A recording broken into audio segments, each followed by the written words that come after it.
नमस्कार साथियों, स्वागत है आपका अपना चैनल, आपका अपना परिवार मोप्टे स्टडी पर। आज के इस क्लास में दो चर वाले रैखिक समीकरण करने वाला हूं और दो चर वाले रैखिक समीकरण को इस तरीके से आपको यहां पे बताई जाएगी कि लगभग आपके पूरे रैखिक समीकरण एक ही वीडियो में पूरी तरीके से ख़त्म हो जाएगा। रैखिक समीकरण को पूरी तरीके से समझने के बाद इसकी तीनों मेथड्स को भी देखेंगे कि कैसे हम एक्स और वाई का मान निकालते हैं। चलिए बिना समय को बर्बाद किए हुए क्लास को स्टार्ट करते हैं। जैसे कि यहाँ पे आज की इस क्लास में क्या करने वाला हूँ, तो वो क्या है, नाम है दो चर वाले रैखिक समीकरण। दो चर वाले क्या बोली जाती है? दो चर वाले रैखिक समीकरण। अब यहाँ पे आप क्या बोल सकते हैं? दो चर वाले रैखिक समीकरण को इंग्लिश में बोली जाती है linear equation. Linear equation in two variables. Linear equation in two variables. अब इसी को हमें क्या करना होता है? इसमें लीनियर इक्वेशंस इन टू वेरिएबल्स में आप क्या देखते हो? अगर इसका सबसे पहले हमें इसकी स्टैंडर्ड फॉर्म को देखना होता है। दो चर की बात करें, दो चर कहने का मतलब एक अगर x हो सकता है तो दूसरा y होगा, अगर एक m है तो दूसरा n है, अगर पहला c है तो दूसरा d हो जाएगा। दो चर दिख रहा है कि नहीं दिख रहा है? तो उसी तरीक़ा से हमें दो चर वाले रैखिक समीकरण का व्यापक रूप अगर देखोगे, व्यापक रूप क्या होता है प्यारे बच्चों? व्यापक रूप। व्यापक रूप को इंग्लिश में बोली जाती है स्टैंडर्ड फॉर्म बोली जाती है। क्या बोली जाती है? Standard form. इसका व्यापक रूप क्या होता है? a1, जैसे कि a1 x plus b1 y plus c1 बराबर 0। इसको समीकरण आप क्या मान लेते हो? फर्स्ट मान लो। दूसरा अगर देखोगे तो आप क्या मान सकते हो? a2 x प्लस क्या हो सकता है? b2 y प्लस c1 बराबर 0। आप इसको समीकरण 2 मान लो। जैसे कि प्यारे बच्चों आपको पता होनी चाहिए यहाँ पे क्या की जाती है। अगर यहाँ पे ऐसा दी जाती है, इधर लिख दे, यहाँ भी लिख सकता हूँ, कोई दिक्कत नहीं है। अगर a1 बाई a2 बराबर हो जाए b1 बाई b2 के क्या बराबर नहीं हो, मान लो ये क्या नहीं हो सकता है? बराबर नहीं होगा। तो ये कैसी रेखा होगा? आप देख सकते हो पहला और दूसरा रेखा क्या कर रहा है? एक दूसरे को प्रतिच्छेद कर रहा है। तो ये रेखा कैसी हो जाएगी प्यारे बच्चों? यह प्रतिच्छेदी रेखा हो जाएगी। कैसी रेखा हो जाएगी? प्रतिच्छेदी रेखा हो जाएगी। प्रतिच्छेदी रेखा में आप देख सकते हो ये एक बिंदु पर आके मिल जा रहा है, तो क्या सर हम इसे संगत बोल सकते हैं क्या? हाँ प्यारे बच्चों, आप इसको अगर चाहो तो इसको क्या बोल सकते हो? ये संगत है। कैसी है? संगत है। फिर तीसरी ये हल, ये देखना होगा सर इसका हल कितना होगा? एक बिंदु पर मिला है तो इसका हल कितना होगा? केवल एक ही हल होगा। क्या होगा? केवल एक ही हल होगा। इसका कितना होगा? केवल एक ही हल होगा। दूसरा अगर देखोगे तो हम क्या देख सकते हैं? अगर ऐसे दिया आ जाए a1 बाई a2 बराबर b1 बाई b2 बराबर c1 बाई c2, अगर ये तीनों बराबर हो जाए तो ये सबसे पहले एक रेखा आ गया, फिर दूसरी भी इसी पर आ गया। तो इस रेखा को हम क्या बोल सकते हैं? ये रेखा आपका समपाती रेखा हो जाएगा। क्या हो जाएगा प्यारे बच्चों? समपाती रेखा। ये मिल रहा है ना, तो इसको क्या हम बोल सकते हैं? संगत बोल सकते हैं कि नहीं बोल सकते हैं? तो इसे हम संगत बोल सकते हैं। तीसरा अगर ये समझना चाहोगे, ये बताओ कि किसी एक फिक्स पॉइंट पर मिल रहा है क्या, तो इसकी हल कितना हो सकता है? अनेक हल होगा। अपरिमित रूप से कितना हल हो सकता है? इसका अनेक हल होगा। आप इसका देख सकते हो कि इसका अनेक हल होगा। तीसरी अगर हम देखते हैं कि यहाँ पे क्या हो जाएगा? a1 बाई a2 बराबर b1 by b2 does not equal c1 by c2। अगर ये बराबर नहीं होगा तो ये कैसी रेखा होगा? जैसे कि आप देख सकते हो कि ये कैसी दिख रहा है? समांतर रेखा दिख रहा है। अब इस रेखा को हम क्या बोल सकते हैं? ये कैसी रेखा है? समांतर रेखा है प्यारी बच्चों। समांतर रेखा कहने का मतलब ये है कि अगर यहाँ पे देखोगे ये किसी एक बिंदु पर कहीं मिल नहीं रहा है, तो हम इसे क्या बोल सकते हैं? असंगत बोल सकते हैं। क्या बोल सकते हैं? असंगत बोलेंगे। और ये बात ये है कि ये कहीं नहीं मिल रहा है तो इसका कितना हल होगा? इसका कोई हल नहीं होगा। इसका कोई हल नहीं होगा। इसका कोई हल नहीं होगा। ठीक है प्यारे बच्चों, यहाँ तक कोई दिक्कत होगा तो बता सकते हो। जैसे कि आपने यहाँ पर देखा प्रतिस्थापन विधि, जैसे सॉरी, दो चर वाले रैखिक समीकरण में जब x और y की मान निकालने जाते हो, यानी कि जब x और y की मान निकालना रहता है तो उसकी 3 मेथड्स होती है निकालने के लिए। और कौन कौन सी मेथड्स होती है इसके बारे में हम देख लेंगे। यहाँ तक कोई दिक्कत होगा तो आप बोल सकते हो। जैसे कि हम इसको मिटा दें, ठीक है।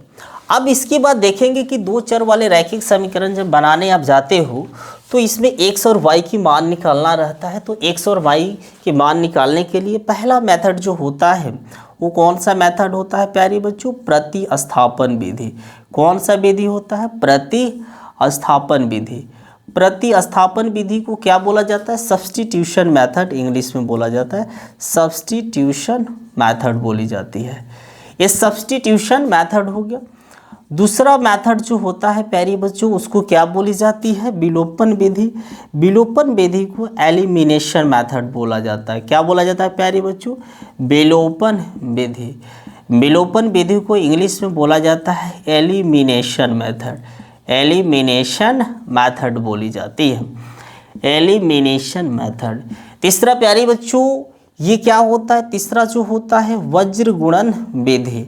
वज्र गुणन विधि।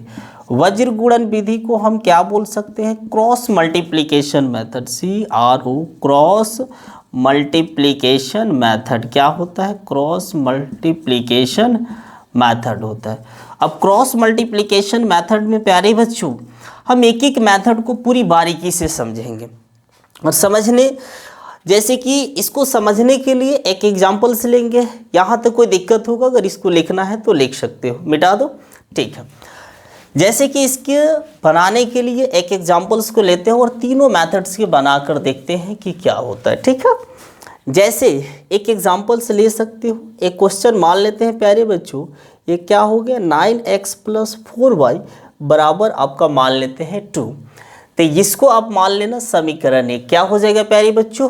ये समीकरण 1 हो जाएगा। दूसरा मान लेना 3x + 2y बराबर 4 और इसको क्या मान सकते हो? समीकरण 2 हो जाएगा, ठीक है। ये जैसे कि समीकरण 1 और 2 में अगर सबसे पहला हमें क्या देखना है? प्रतिस्थापन विधि से। किस विधि से बनाना है? प्रतिस्थापन विधि से। क्या करना है प्यारे बच्चों? प्रतिस्थापन विधि से, यानी कि सब्स्टिट्यूशन मेथड से हम कैसे बनाएंगे। तो यहाँ पे ऐसे देगा तो सबसे पहले आप लिख देना समीकरण 1 से। क्या हो जाएगा? समीकरण 1 से। समीकरण आपकी 1 क्या दी गई है? अगर स्पष्ट रूप से लिखना है तो समीकरण 1 यहाँ पे लिख दो, कोई दिक्कत नहीं होगा। ये जैसे कि 9x प्लस में है प्यारी बच्चों तो उधर जाएगा माइनस में चला जाएगा।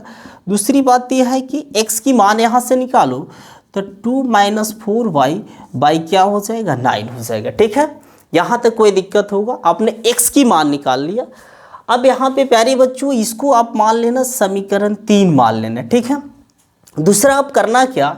x का जो मान आएगा वो समीकरण 2 में रख देना। क्या करना प्यारे बच्चों? x का मान आप रख देना समीकरण 2 में रखने पर।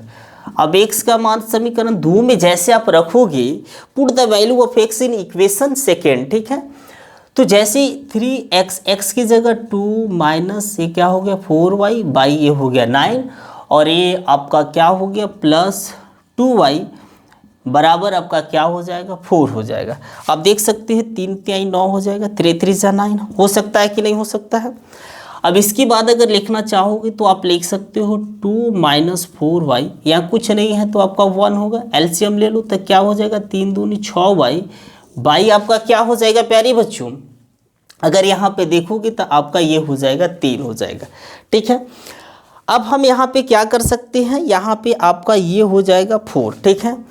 दूसरी हमें क्या करना है, जैसे कि आप यहाँ पे लिख सकते हो कि यहाँ हो गया 2 - 4y + 6y कितना हो जाएगा +2y हो जाएगा कि नहीं प्यारे बच्चों। अब यहाँ पे आप सबसे पहले देखो कि ये इधर क्या चीज़ में है, भाग में है तो उधर जाएगा तो आपका गुना में हो जाएगा, ठीक है ना। आप गुना कर सकते हो। अब यहाँ पे 2 + 2y बराबर आपका हो जाएगा 12। अब यहाँ पे 2y बराबर 12, ये प्लस में है इधर आ जाएगा माइनस में।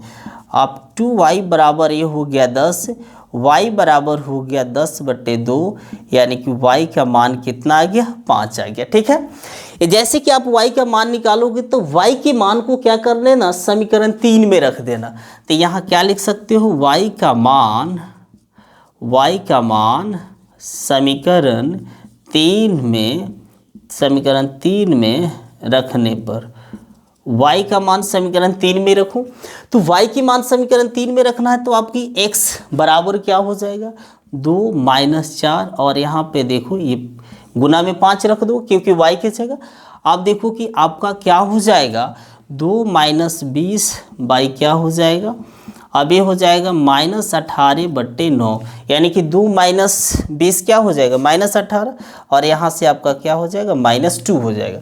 प्यारे बच्चों, आपका यहाँ पे अगर देख सकते हो तो आपकी यहाँ पे क्या निकल गई, तो आप देखोगे तो x की वैल्यू आपका निकल गया -2, और y की मान जो निकला है आपका क्या निकला है 5 निकला। यहाँ तक कोई दिक्कत होगा तो बोल सकते हो।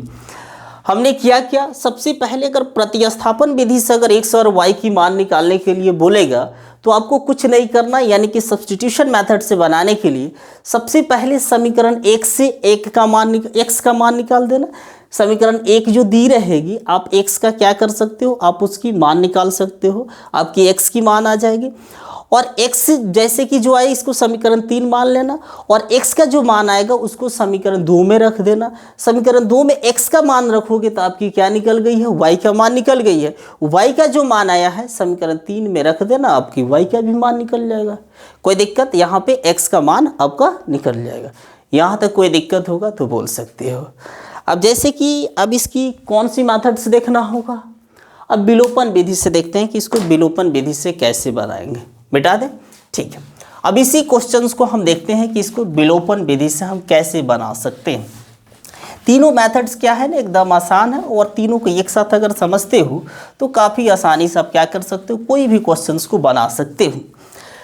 अब इसको हमें किस मेथड से बनाना है, विलोपन विधि से। किस मेथड से बनाना है प्यारे बच्चों, विलोपन विधि से।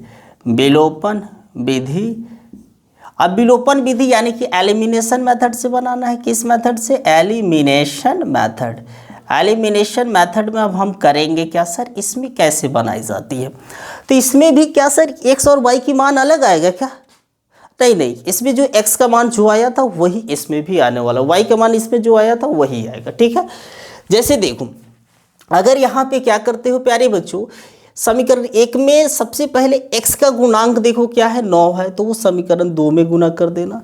समीकरण 2 में देखो x का गुणांक क्या है 3 है, यानी कि x का कोफिशिएंट 3 है, तो इसमें 3 से गुना कर दो। यहाँ तक कोई दिक्कत। अब इसको क्या कर दो, गुणा जब करोगे तो प्यारे बच्चों आपका यहाँ से हो गया 9 3 27, यानी कि 9 3 27, और ये क्या हो जाएगा, अगर 1 मिनट, तो यहाँ पे आप क्या लिख सकते हो 27x, और ये क्या हो जाएगा 12y, यानी 3 चौके 12, और ये क्या हो जाएगा 6। इसको मान लो समीकरण आपका 3 हो गया। ठीक है प्यारे बच्चों, अब इसको भी अगर आप करोगे तो क्या हो जाएगा 9 3 27x हो जाएगा, और 9 दूनी 18, यानी कि ये हो जाएगा 18y बराबर ये हो जाएगा 36 हो जाएगा। आप इसको क्या मान सकते हैं प्यारे बच्चों, समीकरण 3 मान सकते हो। समीकरण 3 तो आपने मान लिया है, तो इसको समीकरण आप क्या मान लो 4 मान लो। अब इसके बाद आपको क्या करना है, समीकरण आपको जो 3 दी गई है ना, समीकरण 3 में से समीकरण आपको किसको माइनस कर देना है, इक्वेशन 4 को माइनस करना है। तो इस तरीके से माइनस करने के लिए आपको क्या करना पड़ेगा, जैसे कि 27x प्लस यहाँ पे क्या दी गई है 12y बराबर 6, और यहाँ पे 27x और यहाँ पे भी जो दी गई है उसको लिख देना। अब देखो इसको करते क्या है सर, ऐसे माइनस की जाती है क्या, देखो ये अगर ये प्लस में दी गई है तो माइनस में, ये माइनस प्लस में दी गई है तो माइनस में, प्लस में दी गई है तो माइनस में। इस तरीक़ा से करने से क्या होता है प्यारे बच्चों, सबसे पहले आप लोग को ये ध्यान देना है कि अगर माइनस में होगा तो प्लस में हो जाएगा, प्लस में होगा तो माइनस में। अब -18 + 6 अब -12 तो क्या हो जाएगा प्यारे बच्चों, ये हो जाएगा 6y, ये 6 और इसमें से क्या हो जाएगा, ये +6 और -36 से क्या हो जाएगा -30, माइनस से माइनस कैंसिल हो जाएगा प्यारे बच्चों। तो y बराबर 30/6 यानी कि y की वैल्यू आपका क्या निकल गया, 5 निकल गया। यहाँ तक कोई दिक्कत होगा तो आप बोल सकते हो सर हमने तो y का वहाँ भी 5 पाया था, यहाँ भी 5 पाया। हाँ, यहाँ सेम आएगा, ऐसा नहीं कि आपकी दूसरा आएगा। अब एक काम कर दो, y की मान जो है ना समीकरण 1 में रखना है तो 1 में रखो, 2 में रखना है तो 2 में रखो, सब में आपकी क्या आएगा, आंसर सेम आएगा। तो आपको क्या लिख देना है समीकरण 1 में, समीकरण यानी कि हम क्या इसको इंग्लिश में लिख दे, क्या put the value of y in equation first, यानी कि y का मान समीकरण 1 में रखने पर, ये तो समझ में आ रही होगी। तो आप क्या कर सकते हो, y की मान रखना है तो यहाँ पे 9x और y की जगह क्या रखोगे प्यारी बच्चों, आपकी 5 आ गई है तो यह आपका हो गया 2, ठीक है। 9x और ये हो गया 20 बराबर यहाँ पे 2, और यहाँ पे 9x आप क्या लिख सकते हो 2, ये प्लस में है उधर चला गया माइनस में, ये 9x बराबर -18 और x बराबर यानी कि -18/9 और एक क्या हो जाएगा -2, यानी कि 9 दूनी 18 हो जाएगा, नहीं हो जाएगा। तो इसको क्या कर सकते हो, तो ये जैसे कि आपका x की हो गया और y की मान क्या है, सर वहाँ भी x का मान -2 आया था, यहाँ भी वही आया, हाँ सेम आएगा। आप इस तीनों मेथड से बनाओगे इस क्वेश्चंस का, यही आंसर आने वाला है, ठीक है। अब इसके बाद थर्ड मेथड्स को देखते हैं कि थर्ड मेथड क्या होगा, ठीक है। यहाँ तक कोई दिक्कत होगा, इसमें कुछ नहीं करना है कि समीकरण फर्स्ट को देखना है कि उसमें x का क्या गुणांक है, उसको समीकरण सेकंड में गुणा कर देना, समीकरण सेकंड वाला को देखना कि इसका x का गुणांक क्या, वो समीकरण फर्स्ट में कर देना है, यानी कि इक्वेशन फर्स्ट में करना, राइट। चलिए अब तीसरी मेथड से देखते हैं, ये विलोपन थोड़ी सी ज़्यादा आसान होता है सब बच्चे के लिए। अब प्यारे बच्चों अब करना क्या होगा आपको, ये देखिए थर्ड मेथड में आप क्या कर सकते हो। थर्ड मेथड भी काफ़ी ज़्यादा आसान है, लेकिन इसके लिए इसमें ही बच्चे बहुत ज़्यादा कंफ्यूज होते हैं कि सर इसमें बहुत सारी फार्मूला होता है। अगर थर्ड मेथड से बनाना है तो सबसे पहले इसके स्टैंडर्ड फॉर्म में लिखो 9x + 4y, ये प्लस में है तो इधर आएगा प्यारे बच्चों माइनस में, आप इसको समीकरण मान लो 3, समीकरण 3 मान लो क्योंकि आप मान लिए हो। अगर इसको लिखो 3x प्लस आप क्या हो गया 2y, ये प्लस में आई है तो इसको माइनस में मानोगे तो ये क्या हो जाएगा आपका समीकरण 4 हो जाएगा, हमने माना है, ठीक है। दूसरी बात हम यहाँ पे क्या करेंगे, सबसे पहले a1 की मान देखो तो x का गुणांक 9 है, b1 यानी कि y का गुणांक देखो 4 है, c1 आपकी जगह क्या है -2 है, कोई दिक्कत प्यारी बच्चों। दूसरी बात ये हो जाएगा a2 की वैल्यू देखो 3, और उसी तरीक़ा से b2 की वैल्यू यानी कि y का गुणांक 2, c2 की वैल्यू अगर देखोगे तो प्यारे बच्चों -4 हो जाएगा। देखो यहाँ पे देखिए है ना सर कि कौन सी मेथड से आप बनाने के लिए बोल रहे हैं, वज्र गुणन विधि मेथड से। वज्र गुणन विधि मेथड से बनाना एकदम आसान है प्यारे बच्चों। इसके लिए सबसे पहले यहाँ पे लिख दो कौन सी मेथड से बनाओगे, वज्र गुणन विधि, यानी कि इंग्लिश में इसी को बोला जाता है क्रॉस मल्टीप्लिकेशन मेथड बोली जाती है। क्या बोली जाती है प्यारे बच्चों, इसी को आप क्या बोल सकते हो, cross multiplication method, cross multiplication method होता है। प्यारे बच्चों ये क्रॉस मल्टीप्लिकेशन जो मेथड होता है देखो हम कैसे बनाएंगे, ठीक है। इसमें आपको क्या कर देना है, सबसे पहले ऐसे बना देना है, फिर इक्वल्स देना, फिर इक्वल्स, फिर यहाँ पे सर ये क्या बना रहा है, ये तो कुछ नहीं आपने बनाया, कुछ ऐसा ही बोल देते हैं। यहाँ पे x लिख दीजिए, यहाँ पे y लिख दीजिए, यहाँ पे 1 लिख दिया, सर अभी भी तो कुछ नहीं हुआ ना। तो फिर उसके बाद यहाँ पे BC, फिर यहाँ पे BC, BC माइनस BC, उसके बाद लिख देना CA माइनस CA, फिर उसके बाद लिख देना AB माइनस AB। सर ये क्या हो गया, फिर उसके बाद आप लिख देना यहाँ पे 12 21, 12 21, 12 21। अरे वाह सर ये तो आसान हो गया ना, इसको तो हम लोग इसको याद करने में बहुत ज़्यादा कन्फ्यूजन होता था, आपने बहुत आसानी से याद करा दिया। कुछ नहीं याद करना है प्यारी बच्चों, जैसे कि A हो गया, B हो गया, C, B C C A B, B C C A B. याद हो गया? कोई दिक्कत? 12 21, 12 21 से तो हर किसी बच्चे को याद होगा। जैसे आप क्या कर सकते हो, यहाँ पे प्यारे बच्चों यहाँ पे x हो गया। अब b1 की जगह देखो कि b1 की जगह क्या दी गई है प्यारे बच्चों, 4 दी गई है। c2 देखो यहाँ पे -4 दी गई है। माइनस b2 के देखोगे तो b2 की जगह आपकी 2 दी गई है। c1 देखोगे तो माइनस आपका 2 दी गई है। ठीक है प्यारे बच्चों, यहाँ तक कोई दिक्कत होगा तो आप बोल सकते हो। ये y की जगह देखो, c1 देखो प्यारे बच्चों यहाँ पे -2 दी गई है। a2 की वैल्यू अगर देखोगे तो यहाँ पे 3 दी गई है। फिर उसी तरीक़ा से c2 देखो तो c2 आपका क्या दी गई है प्यारे बच्चों, -4 दी गई है। ये 1 अगर देखोगे तो यहाँ पे क्या दी गई है, 9 दी गई है। ये 1 है, सो 1 है ही। अब देखो ये 1 की वैल्यू देखो, ये 1 आपकी 9 दी गई है। b1 आपका b2 जो दी गई है, b2 आपका 2 दी गई है। a2 की मान आप देखो सबसे पहले यहाँ पे 3 है। b1 के जगह आपको क्या करना है, 4। यहाँ करना क्या, बड़ी सावधानी से थोड़ी सी इसकी मान को रखना है, ठीक है ना। अब यहाँ पे क्या लिख सकते हो, 4 चौके 16 -16 हो जाएगा, ये हो जाएगा माइनस माइनस प्लस, यानी कि इस तरीके से लिख सकते हो कि नहीं प्यारे बच्चों, 2 दूनी 4, ठीक है। अब देखो यहाँ पे प्यारे बच्चों ये y बराबर ये हो जाएगा -6 माइनस माइनस प्लस, यानी कि ये आपका हो जाएगा 36, ठीक है। अब यहाँ पे प्यारे बच्चों ये हो जाएगा 9 दूनी 18, अगर इसको लिखोगे तो 3 चौके 12 हो जाएगा, ठीक है। अब यहाँ पे अगर आप देखो प्यारे बच्चों तो x बाई ये हो जाएगा -12 और ये हो जाएगा x बाई -6 और 36 कितना हो जाएगा, 30 हो जाएगा, और ये हो जाएगा 1/6 हो जाएगा। सर अब x की मान क्या करूँ, इसको इसके बराबर कर दो, क्योंकि ये बराबर ही तो है ना तीनों, तो x बाई -12 बराबर 1/6 हो जाएगा, ठीक है। नीचे दिख रही है कि नहीं दिख रही है, तो चलो ठीक है। यहाँ पे क्या करते हैं, 6x -12 हो गया प्यारे बच्चों, तो x इक्वल्स क्या हो सकता है, -12/6 और x यानी कि -2 हो गया। x की मान सर यहाँ भी तो वही आया, हाँ आप तीनों मेथड से बनाओगे आंसर आपकी सेम आएगी। अब दूसरी, अब इसको कंपेयर करके देख लो, तो y/30 यहाँ पे 1/6, यहाँ भी वही करोगे 6y बराबर क्या हो जाएगा 30, y बराबर आप लिखना चाहोगे तो ये हो जाएगा 30/, यानी कि यहाँ पे प्यारे बच्चों आपकी यहाँ पे भी x की मान क्या आ गई -2 और y की मान क्या हो गई, वैल्यू हो गई 5 हो गई, ठीक है ना। यही तीनों आपकी मेथड्स है, आप आसानी से क्या कर सकते हो, बना सकते हो।